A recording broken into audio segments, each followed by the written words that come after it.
I've always believed in the old saying that giving is better than receiving because giving starts the receiving process. So it started off as a basic idea for a fundraiser to raise money for deserving charities, but I didn't have a name for this. So I said to myself, I wanted something unique and direct. Then the word embrace kind of hit me.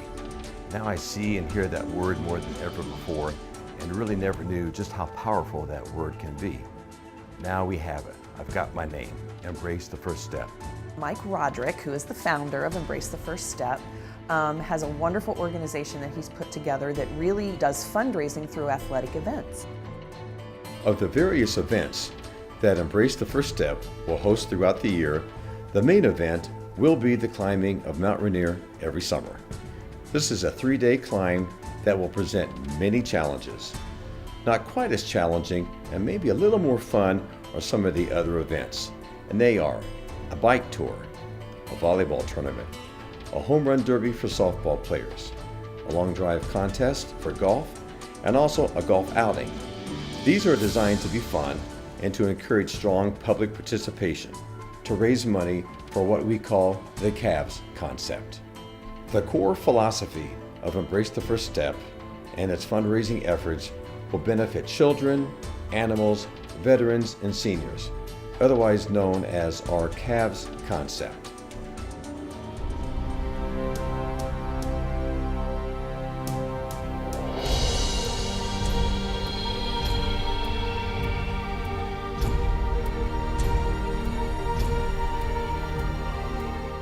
They've taken accountability of several nonprofit organizations, and it's that team aspect of helping the smaller organizations create bigger and better things. Embrace the First Step is really embraced that theme of teamwork.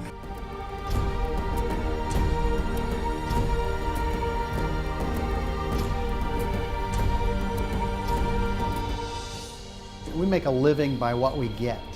We make a life by what we give. I think Winston Churchill said that.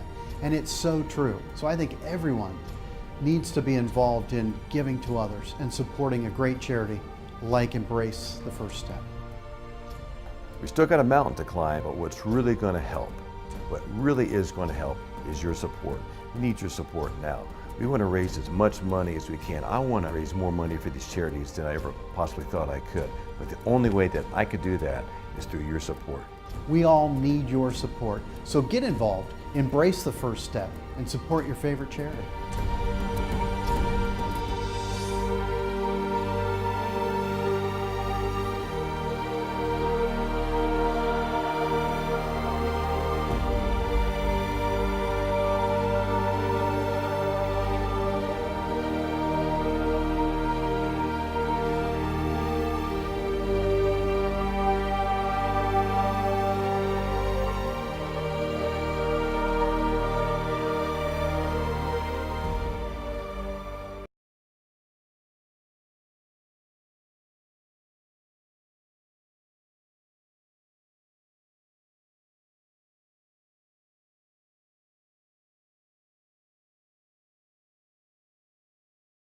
Hi, I'm Evan Weesey, and this is A Day in My Life.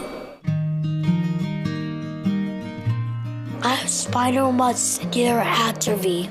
It does a lot of things. It damages my legs, my back. That's why I'm kind of a little crooked. And I think it also was responsible for helping me not breathe.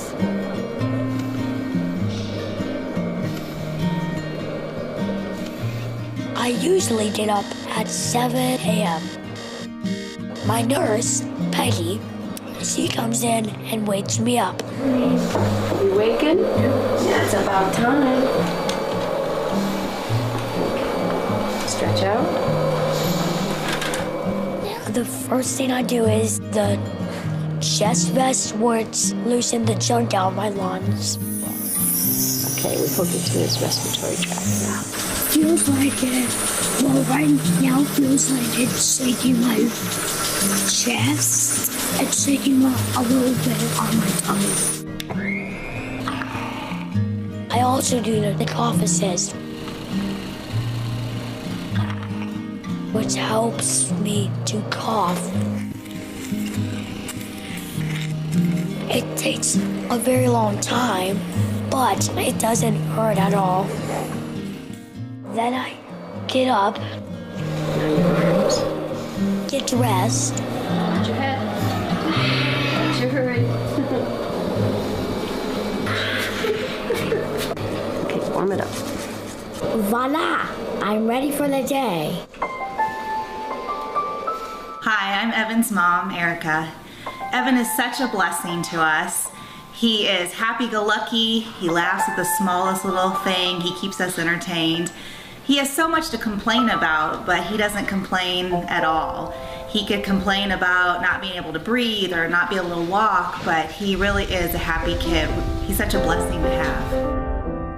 I feel special because I think a lot of people feel bad for me that I'm in a wheelchair. And so they try to do some things nice for me. And even though I have all these problems, the kids at school and everybody else make me feel like I'm special to them. Turn down the light, turn down the bed. When I get home from school, after a little while, we have dinner. Turn the wheels. I love my mom and dad because they always care for me, help me, and love me. All right, where did they go? My favorite times that I did it in are going to Kings Island and meeting the Ohio State basketball players. It makes me feel special that the Buckeye players actually kind of know me. I know Aaron Kraft, and Aaron Kraft is my friend. A Kid Again is just like a whole big time out for our family where we don't have to worry about all the medical things and all the doctor's appointments, and Evan's siblings don't have to worry about anything. We can just go and we can get a time out from his illness, a time out from everything that we have to deal with on a daily basis.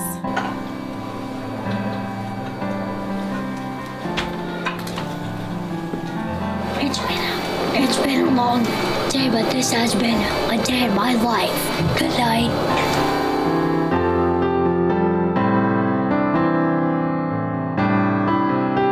We want to give a big thanks to everybody who helps support A Kid Again. And by supporting A Kid Again, you're supporting families like ours. And we want to say thank you for your contributions. Thank you for your support. Thank you for passing the word out to families that have special needs, but also to folks that would be interested in supporting, because when you give, we're able to participate and have the happiness and the times with the kids that we just can't create on our own. So we want to say thank you for participating, for giving.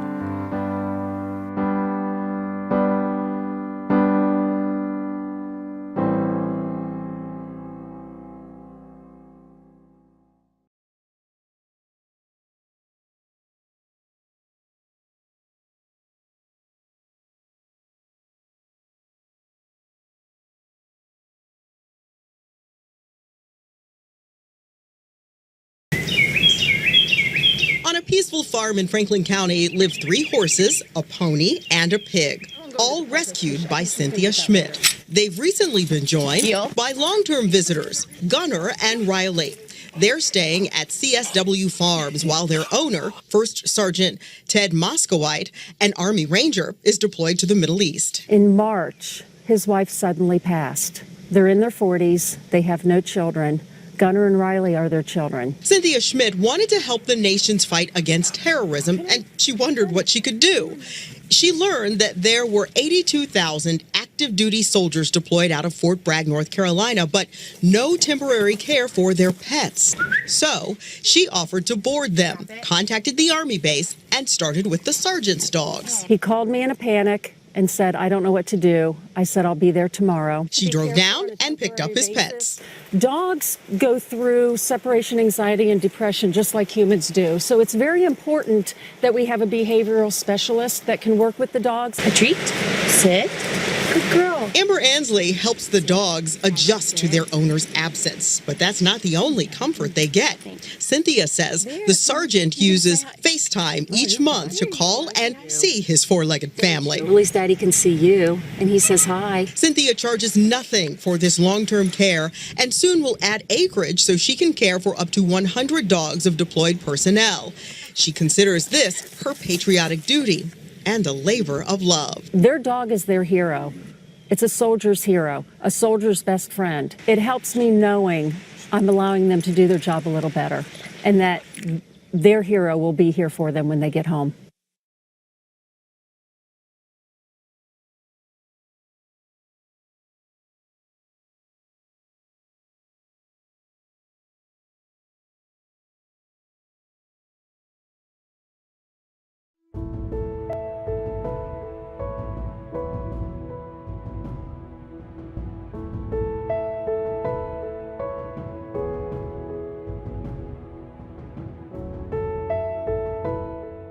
Third and Goal Veterans Homemade makes homes handicap accessible for wounded veterans.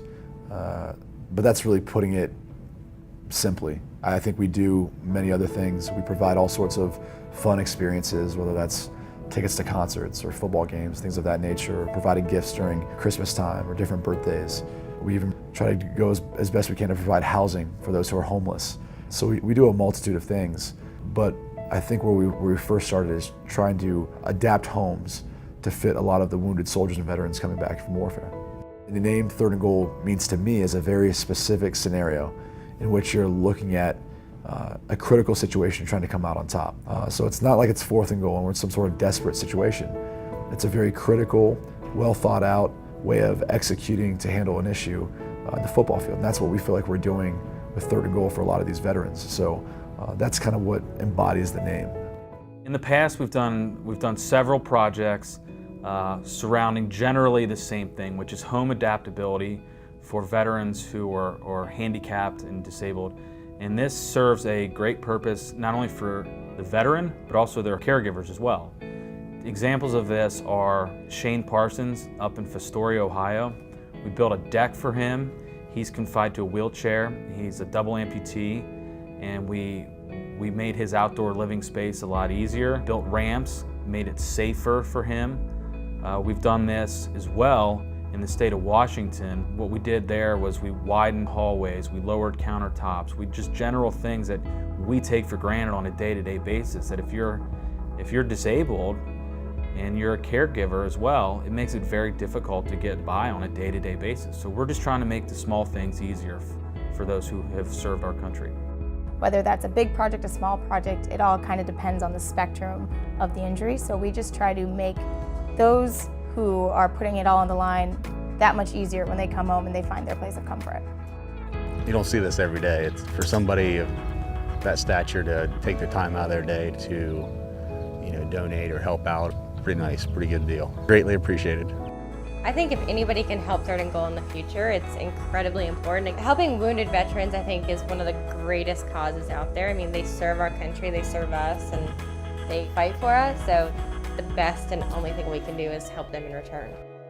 Growing up in an era where 9/11 happened and seeing that really provided a platform for our generation to say, how can we get involved? And when you know people who have gone overseas and fought for our country, it gives you chills to think that they're putting their lives on the line for our freedom, and how could you not want to get involved? To get involved does not mean that you need to give big dollars. Obviously those are welcome, but at the same time, if you can provide services or access to goods and services that we can then pass on, if you can help identify a veteran, because we can't help those that we don't know about. They're constantly on watch, they're constantly protecting this country, night and day. And I can't think of a better cause than supporting a foundation like 3NG. This is something that hits close to home for everybody here. I think if we could start doing events all throughout the USA and getting people more aware of what's going on with our veterans and how they're struggling and how we can make coming back home a better place for them, I think a lot of people would jump on our cause and we could make it that much better. People come up to Shane and I and they ask how we're doing or how Shane's doing, and they ask, well, what can we do to help, or what can we do for you? And I believe that a lot of people don't really know what to do, or maybe they stand back and they think, we really want to help, but how do we help? And one of the things you can do is help organizations such as Third and Goal that help our warriors and their families when they're in need. More importantly, you can make a difference. But words is just, it's hard to put it in words. It's very hard, it's very tough, but I'm very grateful that they have stepped up and helped, guys like us. There's all these different organizations, but they did something that meant actually a lot to me. Athletes that I've had a big fan of since I was a kid until now, and just them coming up and saying that I'm their hero instead of they're my hero. That's what it's like. It's like I said, it's so surreal. It's amazing.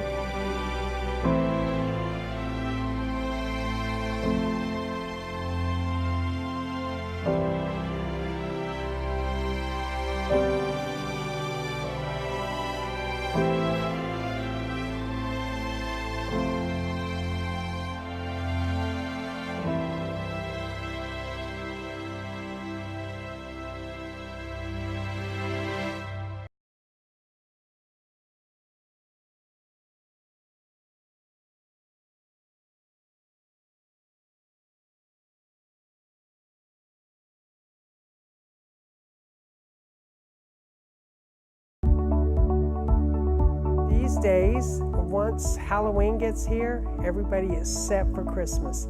And they just kind of forget that there's still a lot of people out there who maybe won't have a meal at all on Thanksgiving if it weren't for organizations like the Byron Saunders Foundation. So in 97, 98, we started this Thanksgiving project, helping families mainly around the southeastern part of Columbus. Started with 50, and now we're up to 2,000 families all over Central Ohio. We do everything up to the distribution, collecting the food, organizing it, then we give the food boxes and gift cards, which they can get a turkey or ham with. This time of year, food drives, monetary donations, volunteering to actually count all of this food. We have to count it, we have to sort it, we have to log it, we have to pack the actual meal boxes. So many ways to get involved. I believe God gave us the opportunity in life to do what we do with our life every day.